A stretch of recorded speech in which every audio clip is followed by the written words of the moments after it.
हाय, मी तृप्ती. हा आहे आपल्या जंगल थीम केकचा पार्ट 2. जर तुम्ही पार्ट 1 पाहिला नसेल तर इथे दिलेल्या लिंकवर क्लिक करा. आता मी हा सेकंड टियर प्लेस करून घेते आणि हे दोन्ही टियर सिक्युअर करण्यासाठी मी डोवेलचा वापर करते. यानंतर ग्रास नोझल वापरून मी केकच्या आजूबाजूला छान ग्रास बनवून घेते.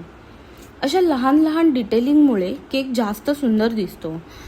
थर्ड टियरसाठी सुद्धा मी सेम टेक्निक यूज करणार आहे. एखादा केक डिझाईन करताना मी नेहमी काही स्पेशल ॲड करायला ट्राय करते. जसं की या बर्थडे बॉयचं नाव आहे त्रियुग.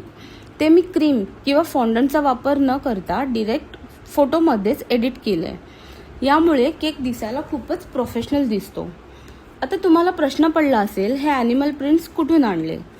हे सर्व कटआउट्स मी स्वतः मोबाईलवर एडिट केले आहेत.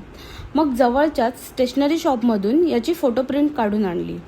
तुम्हाला जर मी हे फोटो प्रिंट्स कसे एडिट करते हे जाणून घ्यायचं असेल तर मला तसं नक्की कमेंटद्वारे सांगा. या केकमध्ये जो केक स्पेसर वापरला आहे तो डेकोरेट करण्यासाठी बेबी एलिफंटचा कटआउट, काही फॉक्स बॉल आणि फेरी लाईट्स वापरले आहेत. यामुळे केक अगदी उठून दिसतोय. कस्टमरना तर हा केक खूप आवडला. तुम्हाला कसा वाटला? आवडला असेल तर कमेंट करा आणि अशाच नवीन नवीन केकसाठी फॉलो करा. भेटूया नेक्स्ट व्हिडिओमध्ये एका नवीन केकसोबत. थँक्यू.